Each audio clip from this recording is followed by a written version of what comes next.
இந்த அவையை அலங்கரிக்கும் அத்தனை பேருக்கும் என்னுடைய அன்பான வணக்கங்கள்.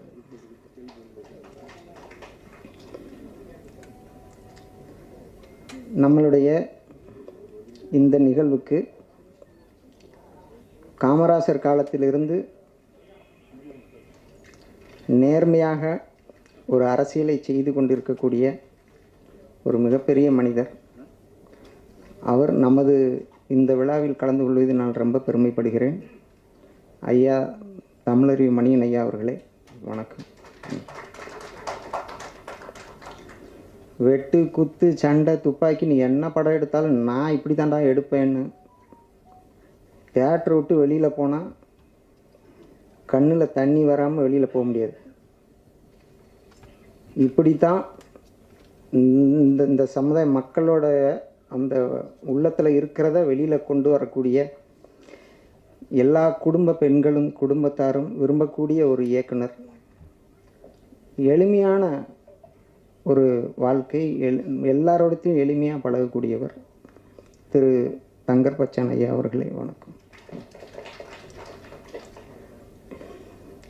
நிறைய கோடிகளில் பெரிய பெரிய தயாரிப்பாளர்கள், அவங்களெல்லாம் நம்மெல்லாம் சந்திக்கவே முடியாது. ஆனாலும் மாநாடு மிகப்பெரிய வெற்றியெல்லாம் கொடுத்த ஒரு தயாரிப்பாளர் இந்த சிறியவனின் விழாவுக்கும் வந்து நம்மளுடைய படத்துக்கான எல்லா விஷயங்களுக்கான உதவிகளையும் செய்வதற்காக என்னுடைய ஒரு அண்ணன் மாதிரி திரு சுரேஷ் காமாட்சி அண்ணன் அவர்களுக்கு வணக்கம்.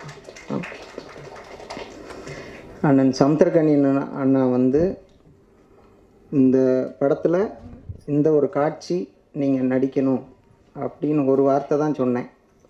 அந்த கதையை கேட்டுட்டு உடனே போனோம், நாளைக்கு போகலாமான்னு கேட்டார் ஷூட்டிங். அந்த மாதிரி நம்ம புதுசாக திரைப்படத்துக்கு வர்றோம், நம்ம என்ன செய்ய போகிறோம் அந்த குழப்பம்லாம் இல்லாமல் கதையை கேட்ட உடனேயே சரின்னு சொல்லி நடிக்க வந்தார் சமுத்திரக்கனி அண்ணன் அவர்கள். இப்போ ஏர்போர்ட்டில் இருந்து இப்போ தான் கிளம்ப போகிறாரு. அவர் இப்போ வந்துடுவார். அவருக்கும் வணக்கம். அப்புறம் நம்ம ஷியாம் அண்ணெல்லாம் வந்து அதாவது நம்ம எல்லாரும் விரும்பக்கூடிய ஒரு விஷயம்னா நகைச்சுவை தான். வன்முறை, வெட்டு குத்து அதெல்லாம் தாண்டி திரைப்படத்தில் நல்ல நகைச்சுவை இருந்தால்தான் நம்மளுக்கு எல்லாருக்கும் ஓரளவு பிடிக்கும். ஷியாம் அண்ணா அவர்கள் மிகப்பெரிய ஒரு வாய்ப்பு அவருக்கு வரும்னு நான் நினைக்கிறேன். ஏன்னா அவர் படங்களை நம்ம பார்த்துட்ருக்குறோம், அது எல்லாம் நம்ம விரும்பி ரசிக்கிறோம். இருந்தாலும் இந்த படப்பிடிப்பு தளங்களில் திரு ஷியாம் அவர்கள், திரு காதல் சுகுமார் அவர்கள்லாம் வந்து எல்லாத்தையும் விழுந்து விழுந்து சிரிக்க வைப்பாங்க. அவங்க பக்கத்தில் இருந்தால் நம்மளுக்கு ஒரு நோயுமே வராதுங்க. நான் உண்மையிலேயே நேரடியாக பார்த்தேன். அவர்களுக்கு யாராவது ஒரு இயக்குனர், ஒரு தயாரிப்பாளர் ஒரு முழு நீள நகைச்சுவை படம் அவங்களெல்லாம் வச்சு எடுத்தா பிச்சுக்கிட்டு ஓடும். நான் உண்மையை சொல்கிறேன். அதுக்கான கதைத்தெல்லாம் அவங்களுக்கு அமையும். அவங்களுக்கும் வணக்கம், நன்றி, வணக்கம். நம்ம அம்பானி சங்கர்லாம் நிறைய திறமை வச்சுருக்காரு. அதுதான் நம்ம படத்தில் மகானான்னு ஒரு ஹீரோயின், அவங்க இப்போ ஒரு 6-7 படம் நடிச்சிட்டாங்க. நான் வந்து முதல் படம், அதனால் அவங்க வந்து நம்மளுக்கு சொல்லி கொடுத்தாங்க இந்த படத்துடைய நிறைய விஷயங்கள்லாம். ஏன்னா அவங்க நிறைய அனுபவம் அவங்களுக்கு நன்றி. இப்போ நம்ம வந்து மருத்துவத்துறை சார்ந்த ஒருவன் திரைப்படத்துறைக்கு வந்திருக்கிறான் அப்படிங்கிற ஒரு கேள்வியெல்லாம் நிறைய நண்பர்கள், எதுக்குடா உனக்கு இந்த வேலை, ஒழுங்காக கஷாயத்தை கொடுத்தோமா பொழப்பு நடத்தணுமா போக வேண்டியதானே அப்படிங்கிற அறிவுரை நிறைய நண்பர்கள் சொல்லிட்டாங்க. ஆனால் சின்ன வயசுலேருந்து நம்மளுக்கு ஒரு ஆசை இருக்கும் இல்லையா. நான் முதலையே சாலை கிராமத்தில் வந்து அந்த மருத்துவமனையும் மூலிகை உணவும் சாலை கிராமத்தில் தொடங்குறதுக்கான காரணமே நிறைய திரைத்துறை நண்பர்கள் நட்பு வரும். ஏதாவது ஒரு காட்சியில் நம்ம நடிப்போம், ஏதாவது ஒன்று செய்வோம் திரைத்துறையில் ஆசையில் தான் நான் சாலை கிராமத்தில் முதல் முறையாக இந்த விஷயத்தை நான் தொடங்கினேன். அதுக்கப்புறம் யாருக்கிட்டேயும் நம்ம போய் இதை கேட்குற நம்ம நிலைமையிலையோ சொல்கிற நிலைமையிலையோ இல்லை. அதனால் நம்மளுக்கான தகுதி வரும்போது இது களத்தில் இறங்குவோம் அப்படின்னு பொறுமையாக இருந்தோம். இப்போ சூழ்நிலை கொஞ்சம் சாதகமாக வந்தது, அதனால் நம்ம இறங்கியிருக்கோம். இந்த படத்தில் வந்து நம்ம வந்து ஒரு கோரிக்கை வச்சுருக்கோம். இந்த படத்துடைய முக்கிய விஷயமே இந்த அரசியல்வாதிகள் இடத்துல, இந்த அதிகாரிகள் இடத்துல நம்ம ஒரு கோரிக்கை வச்சுருக்கோம். என்ன கோரிக்கைன்னா, பெருசாக நம்ம வந்து பெரிய கோரிக்கையெல்லாம் வைக்க முடியாது. நம்ம என்ன டாஸ்மார்க் மூடுங்கன்னு கோரிக்கை வைக்க முடியுமா? கண்டிப்பாக அவங்களால அதை செய்ய முடியாது. ஏன்னா உற்பத்தியாளர்கள்லேருந்து விற்பனையாளர்கள் வரைக்கும் பாதி பேர் அரசியல்வாதிகள், அவங்களுடைய வலதுகை இடதுகை. டாஸ்மார்க்கை மூடுறது கண்டிப்பாக அவங்களால முடியாது. ஏன்னா அதை வச்சு தான் நிறைய சம்பளம்லாம் போயிட்டுருக்குங்கிறாங்க. அதனால் அந்த மாதிரி பெரிய கோரிக்கையில் நான் வைக்கலை. இப்போ சமீபமாக நக்கீரன் ஐயா அவர்களுடைய ஒரு திரைப்படம், அது நம்ம வீரப்பன் அவர்களை பற்றிய ஒரு படம், அதை நண்பர்களோடு போய் பார்க்குற போது ரத்தம் அப்படி கொதிக்குதுங்க. நம்மளுக்கு முந்திய ஒரு தலைமுறை, இப்போ அவர்களுக்கெல்லாம் 70 வயது 75 வயது ஆகிவிட்டது. அவர்கள் பட்ட அந்த அவமானங்கள், அவர்கள் பட்ட அந்த வேதனைகள், கொடுமைகள், இவைகளையெல்லாம் அந்த வீரப்பன் படத்தில் நம்ம நக்கீரன் ஐயா அவர்கள் அதை ரொம்ப தெளிவாக சொல்லியிருக்கிறாங்க. நான் என்ன கேட்குறேன்னா, இது வந்து இலங்கை படுகொலைக்கு முன்னாடியே இந்த விஷயம் நடந்திருக்கு. நம்ம இலங்கை படுகொலை தான் பெண்களை கூட்டு போய் கற்பழித்தாங்க, பெண்களுக்கெல்லாம் இவ்வளவு இந்த மாதிரி அசிங்கமெல்லாம் பண்ணாங்க இப்படின்னு நம்ம பார்த்தோன்னா, அதுக்கு முன்னாடியே இந்த கொடுமைகள்லாம் நடந்திருக்குது. அரசியல்வாதிகள்கிட்ட நான் என்ன கேட்குறேன்னா, நீங்கள் தேர்தல் வாக்குறுதி கொடுக்கும்போது 1000 ரூபா தரேன், 2000 ரூபா தரேன், மிக்சி தரேன், கிரைண்டர் தரேன்னு சொல்கிறத விட இந்த மாதிரி கொடுமைகள் நடக்காதுன்னு ஒரு உறுதி கொடுங்க, எல்லோரும் சந்தோஷப்படுவாங்க. ஏன்னா நம்ம எல்லாம் படித்து என்ன பண்ணணும், என்ன பிரயோஜனம்? இந்த கொடுமைகள், இப்போ ஒருத்தன் ஒரு வீட்டில் ஒரு தப்பு செய்கிறான், காவல்துறை என்ன பண்ணணும்? அவன் குற்றவாளினா அவனை பிடிச்சி தண்டனை கொடுக்கணும். வீட்டில் உள்ள சமையல் செஞ்சிட்டு இருக்கிற பெண்மணியை கூப்பிட்டு போய் துணிமணியெல்லாம் அவுத்து நிற்க வைக்கிறது, வீட்டில் உள்ள பிள்ளையை கூப்பிட்டு போய் அவமானப்படுத்துறது, கொடுமைப்படுத்துறது, கற்பழிக்கிறது, இந்த மாதிரியான விஷயங்கள் இனிமேல் நடக்கக்கூடாது. காவல்துறை வந்து குற்றவாளியை பிடிக்கணுமே தவிர குற்றவாளியில் உள்ள பெண்களையோ குழந்தைகளையோ தொடக்கூடாதுன்னு சட்டமன்றத்தில் ஒரு தீர்மானமே கொண்டு வரணும். இது வந்து ரொம்ப முக்கியமானது.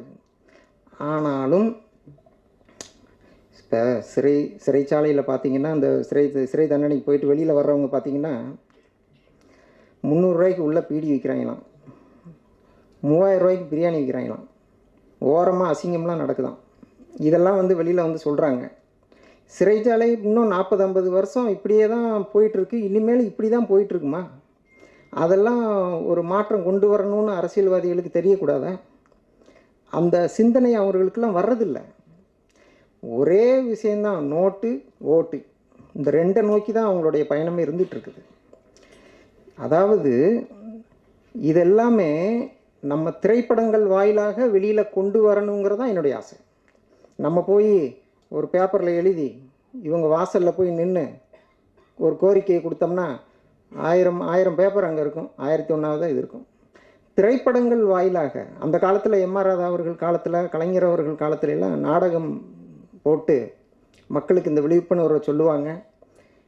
நாட்டில் என்ன நடக்குதுங்கிறத இதன் மூலமாக சொல்லுவாங்க. அந்த நாடகங்களை பார்க்குறதன் மூலமாக மக்களுக்கு அந்த செய்தி போய் சேரும்.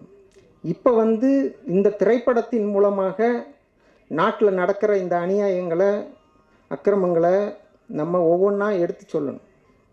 அதுதான் என்னுடைய நோக்கம். அதனால் இந்த சிறை சார்ந்த கோரிக்கையை நான் வைக்கலை. எல்லா அரசியல்வாதிகளுமே தமிழ் மொழின்னு தான் 40-50 ஆண்டு காலமாக அரசியல் பண்ணுறோம். ஆனால் தமிழ்நாட்டுடைய ஒரு மிகப்பெரிய பொக்கிஷம் அப்படின்னா நம்ம எதை சொல்லுவோம்? ஒவ்வொரு மாவட்டத்துக்கும் ஒரு சிறப்பு இருக்கலாம்.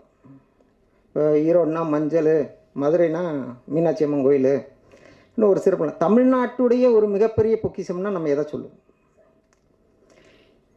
விவசாயம் நல்ல விஷயம் சொல்லியிருக்கீங்க.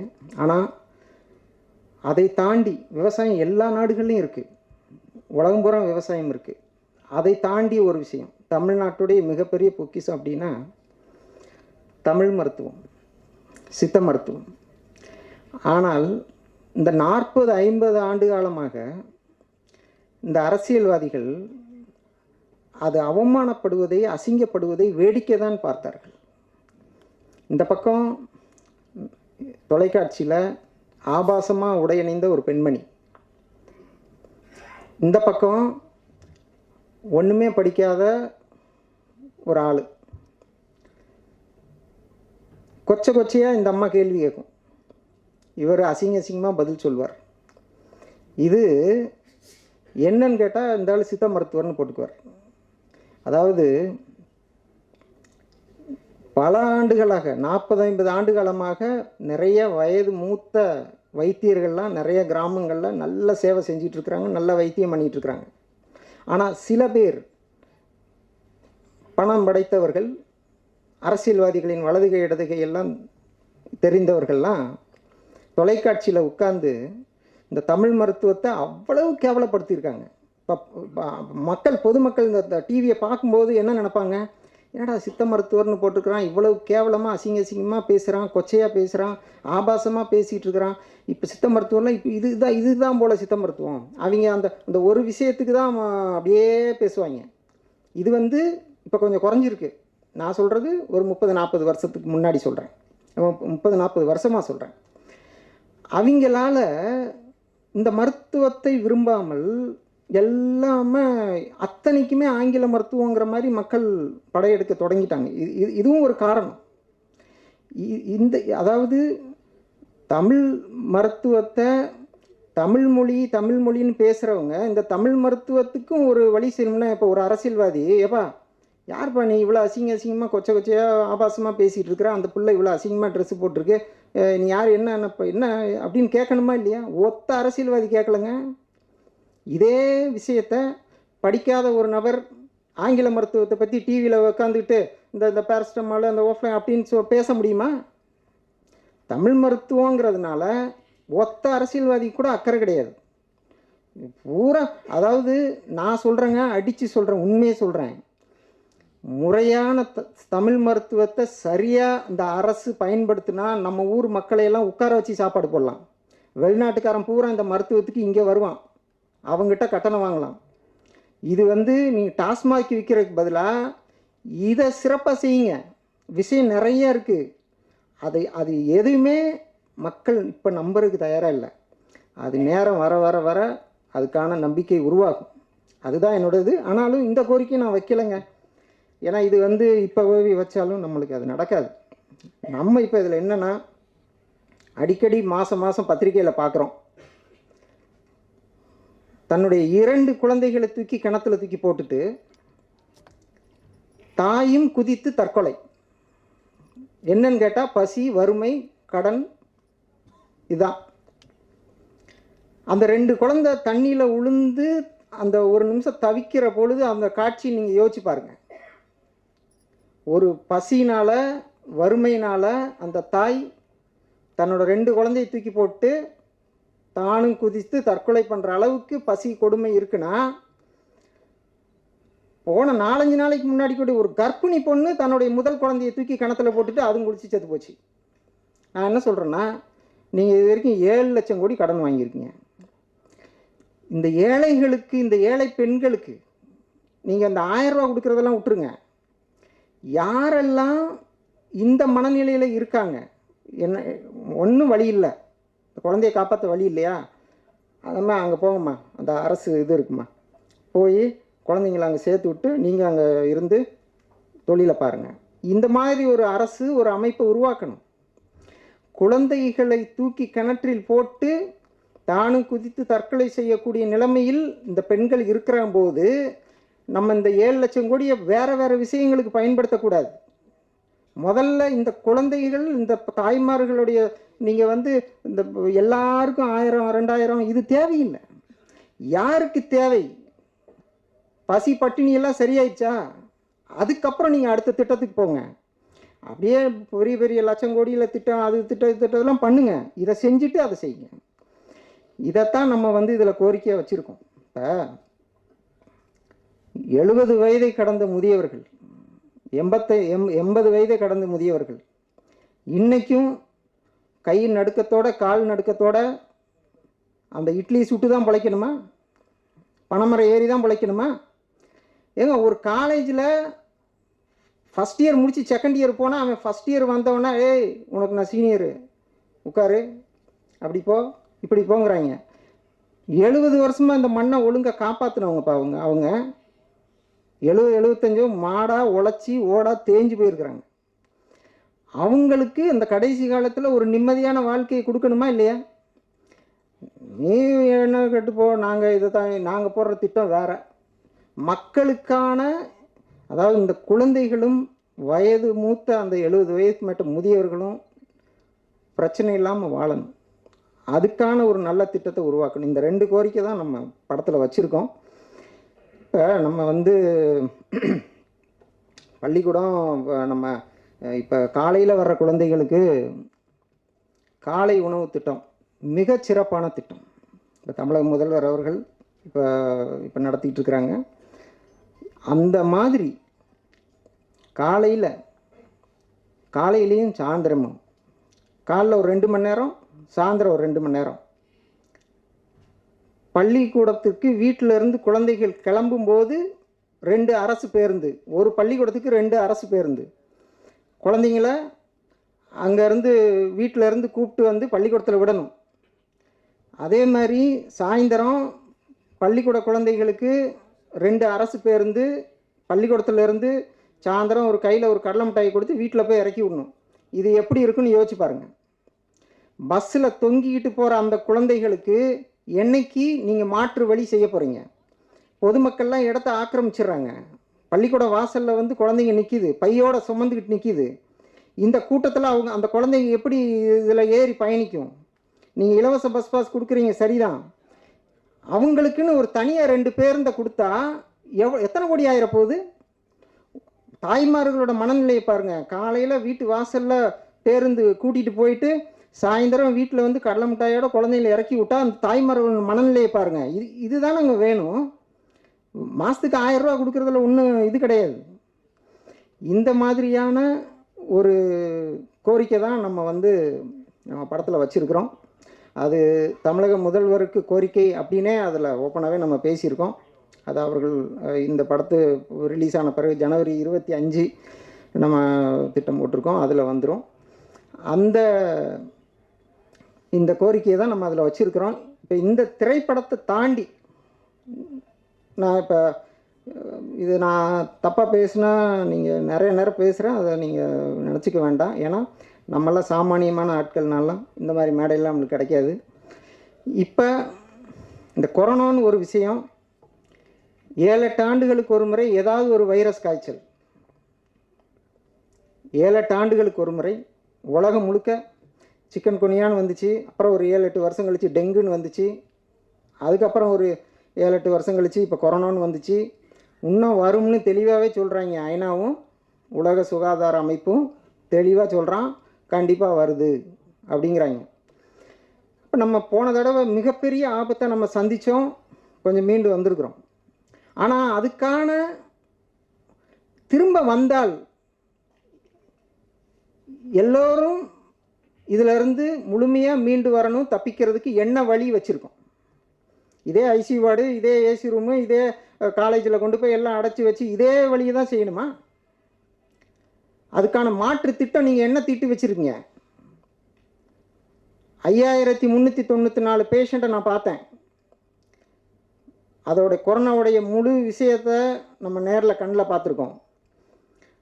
அதுக்கு மெயினாக என்ன, முக்கியமாக என்ன தேவைப்படுது தெரியுமா? மருந்தா, மாத்திரையா, ஊசியா, கிடையாது. மருத்துவர்களா செவிலியர்களா கிடையாது. அதெல்லாம் வேணும். ஆனால் அதெல்லாம் விட கொரோனா நோயாளிகளுக்கு, நுரையீரல் பாதிக்கப்பட்டவர்களுக்கு ஒரு விஷயம் ரொம்ப ரொம்ப அவசியம். அதாவது நோயாளிகளின் உதவியாளர்கள், இதுதான் ரொம்ப முக்கியம். அரசு அதிகாரிகளே நல்லா பாருங்க, அந்த கொரோனா நோயாளிகள் அந்த இருந்த இருக்கையிலேயே, அந்த படுக்கையிலேயே சிறுநீர் மலம் கழிக்கிற சூழ்நிலை தான் இருக்கணும். அவர்கள் நடந்து கழிப்பறைக்கு போனால் நுரையீரல் வெகுவாக பாதிக்கப்பட்டு ஆக்சிஜன் குறையும். இதுதான் நம்ம கண்ணால் பார்த்தது. நம்ம கல்லூரியிலலாம், ஜவஹர் கல்லூரியில் பார்த்தீங்கன்னா படுக்கையறை இங்கே இருக்கும், காலேஜோடைய அந்த பாத்ரூம் உங்களுக்கு தெரியும், அந்த கடைசியில் இருக்கும். இங்கேருந்து நோயாளி அங்கே நடந்து போயிட்டு வர்றதுக்குள்ளே ஆக்சிஜன் டவுன் ஆயிடும். நீங்கள் நல்ல மருத்துவர்கள் செவிலியர்கள்ட்ட கேட்டு பாருங்கள், அவங்க உண்மையை சொல்லுவாங்க. படுக்கையிலிருந்து கழிவறைக்கு போயிட்டு வரும்போதே இறந்து போனவர்கள் நிறைய பேர், கழிவறையிலே இறந்து போனவர்கள் நிறைய பேர். அதனால் அடுத்து ஒரு ஆபத்து தமிழ்நாட்டுக்கு வருகிற பொழுது, தமிழ்நாட்டில் எவ்வளவோ நல்ல விஷயங்கள் இருக்குது, எல்லா விஷயத்தையும் நம்ம ஒருங்கிணைக்கணும்னு நான் சொல்கிறேன். அதாவது தடுப்பூசி போடுன்னு சொன்னீங்க, எல்லோரும் போட்டோம். அடுத்து இன்னொரு 2வது தடுப்பூசி நீங்கள், அப்புறம் பூஸ்டர் நீங்கள், அப்புறம் ஏதோ மாஸ்டர்னு ஏதோ சொல்கிறாங்கன்னு நினைக்கிறேன். இப்படியே போனால் அதை விட திடீர்னு அவன் கம்பெனிக்காரன் வந்து இப்போ நிறுத்துங்கப்பா, இதில் ஏதோ சிக்கல் இருக்குது போடாதீங்கிறான். எப்போ? 1 வருஷத்துக்கு அப்புறம். அந்த மாதிரி விஷயங்களை நம்புங்க, அறிவியல் பூர்வமாக அவங்க செய்கிறாங்க, சரிதான். ஆனாலும் நம்மளுடைய மண் சார்ந்த இந்த மருத்துவத்தை மங்கி போக செய்யாதீர்கள். இந்த விஷயத்தையும் கொஞ்சம் கருத்தில் கொள்ளுங்கள். கொரோனா நோயாளிகளுக்கு நீங்கள் உடனே அங்கே அப்படியே பரவுதுன்னு செய்தி வந்தவுடனே ஆக்சிஜன் ரெடியா, பெட்டெல்லாம் ரெடியா? அதெல்லாம் விட முக்கியமானது என்ன தெரியுமா? நல்ல காற்றோட்டம், சுற்றி மரம் செடி கொடியெல்லாம் இருக்கணும். ஜன்னலை திறந்தால் சுத்தமான ஆக்சிஜன் கிடைக்கணும், சூரிய ஒளி உள்ளே வரணும். அந்த நோயாளிக்கு ஒரு 10 அடி தள்ளி இன்னொரு படுக்கை, இன்னொரு நோயாளி, இந்த பக்கம் 10 அடி தள்ளி ஒரு நோயாளி. அவங்க என்னப்பா நல்லா இருக்கியா, சாப்பிட்டியா, அப்படி பேசிக்கணும். 5 நோயாளிகளுக்கு ஒரு கழிப்பறை நடுவில் இருக்கணும். அந்த கழிப்பறையை சுத்தம் செய்வதற்கு ஒரு நபர் தனியாக இருக்கணும். இந்த நோயாளிக்கு 5 நோயாளிக்கு ஒரு உதவியாளர் இருக்கணும். அந்த உதவியாளருக்கு இரக்க குணம் இருக்கணும், நல்ல மனசு இருக்கணும். அந்த சிறுநீர் மலத்தை, அந்த அந்த டயப்பரை அதெல்லாம் எடுத்து வெளியில் போட்டு இவரை சுத்தம் செய்யக்கூடிய அந்த மனப்பக்குவம் கொண்ட இளைஞர்கள் நிறைய பேர் இருக்கிறாங்க. நம்ம கொரோனா வார்டிலலாம் அந்த மாதிரி இளைஞர்கள், பெண்கள்லாம் அதில் வேலை செஞ்சாங்க. அந்த மாதிரியான ஆட்களை, நோயாளிகளின் உதவியாளர்கள் என்ற பணியை தயவு செய்து உருவாக்குங்கள். அதுதான் எல்லோரையும் காப்பாற்றும். நீங்கள் போடுற தடுப்பூசி, மாத்திரை, மருந்து இதெல்லாம் சரிதான், தப்புன்னு சொல்லலை. அதையெல்லாம் தாண்டி இந்த காலகட்டத்தில் முக்கியமானது நோயாளிகளின் உதவியாளர்கள். ஒன்றும் இல்லை, தைரியமாக இரு, நாளைக்கு சரியாக போயிடும் அப்படின்னு பேசக்கூடிய ஒரு உதவியாளர் வேணும். சாப்பாடை எடுத்து கொடுக்கணும், இல்லை ஊட்டி விடணும். படுத்தே இருந்தால் 7 நாளில் அந்த வைரஸுடைய தாக்கம் குறைய குறைய குறைய நுரையீரல் தொற்று அதிகமாகாது. அவர்கள் எந்திரித்து உட்கார்ந்தாலோ நடந்தாலோ அந்த தொற்று அதிகமாகுது, நுரையீரல் பாதிப்பு அதிகமாகுது, ஆக்சிஜன் குறையுது. இதுதான் நடந்த உண்மை. இதை வந்து பொதுமக்களுக்கு சொல்லியிருந்தாலே அந்த நோயாளிகள் சில விஷயங்களை கடைபிடித்து கொஞ்சம் பாதுகாப்பாக இருந்திருக்க முடியும். இதெல்லாம் வந்து இப்போ நம்ம அரசியல்வாதிகள், நம்மளுடைய அரசு அதிகாரிகள் இந்த விஷயங்கள்லாம் அடுத்து ஒரு விஷயங்கள் வருகிற பொழுது இந்த மாதிரி ஒரு கட்டமைப்பை உருவாக்கினால் அங்கேயே ஆக்சிஜன் இருக்கணும், அங்கேயே ஆங்கில மருத்துவர் இருக்கணும், அங்கேயே நல்ல உணவு கிடைக்கணும், அங்கேயே நம்ம இயற்கை விஷயங்கள், நம்ம சித்த மருத்துவ மருந்துகள்லாம் இருக்கணும்.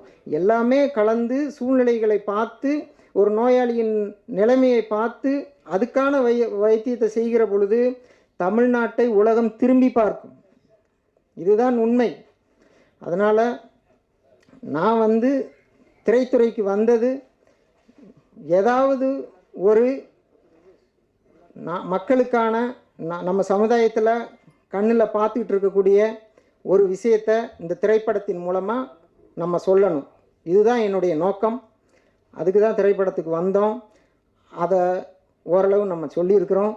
அதை நீங்கள் படம் பார்க்கும்போது உங்களுக்கு தெரியும். நன்றி, வணக்கம்.